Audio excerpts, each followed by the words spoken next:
May lalakarin ba kayo sa Metro Manila? Wala.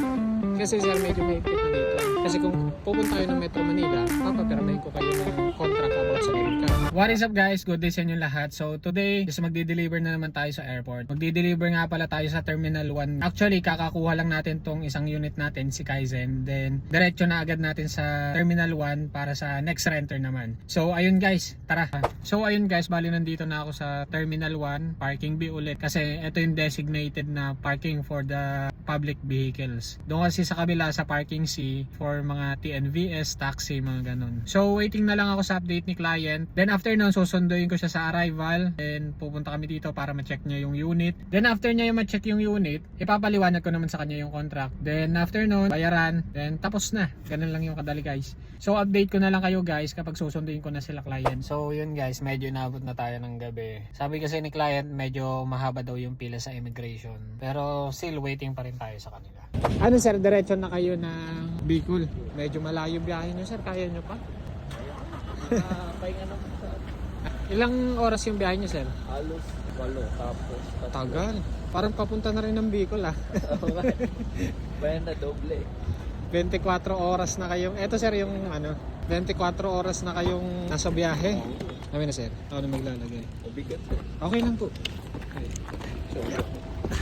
Dami nyo nga pasalubong sir ah. Oh, binawasan ko nga ng over itong babae. Isang bansa kayo galing sir? New Zealand. New Zealand. Kunin ko lang yung contract sir.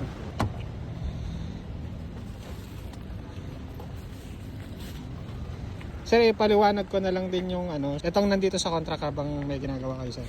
Sir, itong sasakyan sir ay pansarili lamang po. Then kung may driver po kayo, update nyo lang naman po kami. Okay. Tapos pahingi na lang din po ng ID nung magdadrive sa inyo kung sakali po. Ang ibig ko sabihin sir, halimbawa may nagdrive ng iba sa unit, update nyo kami sir, tapos pahingi kami ng info ng driver. Sir, bawal siya sa subleasing sir.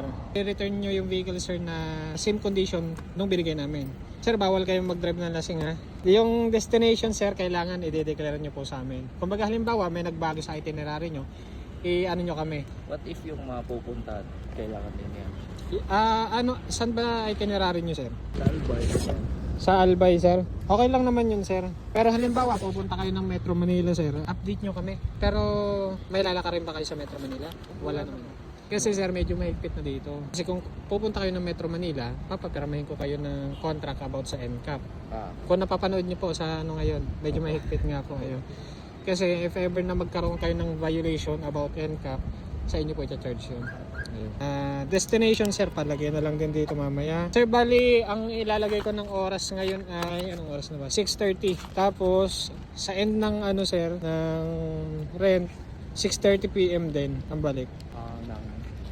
Ganito din. Apo, yun po yung pinaka max na pwede nyo siyang ibalik. Tapos kung sakaling lumagpas po kayo dun sir, 200 pesos po yun per hour. About sa damage naman to, halimbawa karoon ng scratch yung unit habang dinadrive nyo, may penalty po tayo dun, 3.5 po per panel. Lahat po ng magiging sira ng unit sir, kayo po yung magiging liable. Pero may ano naman yan sir, halimbawa ay binangga kayo, kailangan lang po namin dun sir participation nyo. Halimbawa binangga kayo, hindi nyo po kumuha ng police report, picture nung accident, or kahit kapag nasabit nyo sir, papicturan po para sa insurance claim po namin. Sir, hindi na kita papapirmahin ng ano sa NCAP ha. Since hindi ka naman pupunta ng Metro Manila eh. Pakipirmahan na lang sir per page. Sir, may payong kami doon ha. Previous namin sa inyo. Ay sir, thank you. Thank you sir. Maraming salamat po. May hikaw ka? May pangtusok ka ng SIM card? Pang ano sa ano namin? Sandali lang ha. Ito. Pasensya ka na ha, yan ang barya ko eh. Salamat po. Thank you. Madalas ba kayong umuwi sir? Kasi last na uwi ko, 2022. 2 Bumila ko years. no ng sasakyan. Tapos, wala, binenta ko rin. Hindi kasi magagamit sir. Ko po, nag-rent na lang ako, hindi na ako bumili. Ganon din yung ano namin sir eh, kapag ano, ang daing nila naiiwan na stock lalong nasisira. Oo. Yun yung sinasabi nila sa amin. Ginagamit eh. Lalo kung lahat naman kayo ay nasa ibang bansa, walang may-maintain. Mas okay na yung magrenta na lang kayo habang nandito kayo. Isahang gastos lang. Kasi kapag ka bumili ka ng sasakyan, sir, lalo kung installment naman, magmamonthly ka tapos walang gumagamit. Diba? Masisira pa. Pag uwi mo, papagawa mo pa bago mo magamit. Ako na lang magbabayad sa ticket mo, sir. Pray ko na yun sa'yo, sir. Sir, pakita ko lang pala yung scratch, ha. Papaikutan ko na din naman sa inyo, sir.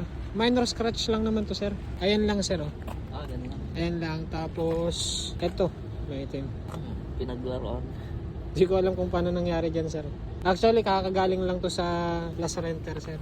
Nakakuha ko lang nito kanina. Sa mga scratches, sir, hindi naman kami maarte doon. As long as kaya ng bapping. Pero halimbawa, kahit maliit, tapos medyo malalim at hindi kaya ng bapping, doon kami nagcha-charge. Pero yung mga ganyan, sir, hairline o kaya minor scratches na ganyan, hindi naman kami ano dyan, sir. Pero check mo muna, sir, para makita mo na in good condition naman yung sasakyan, sir. May mga ano lang yan, sir, acid rain lang naman.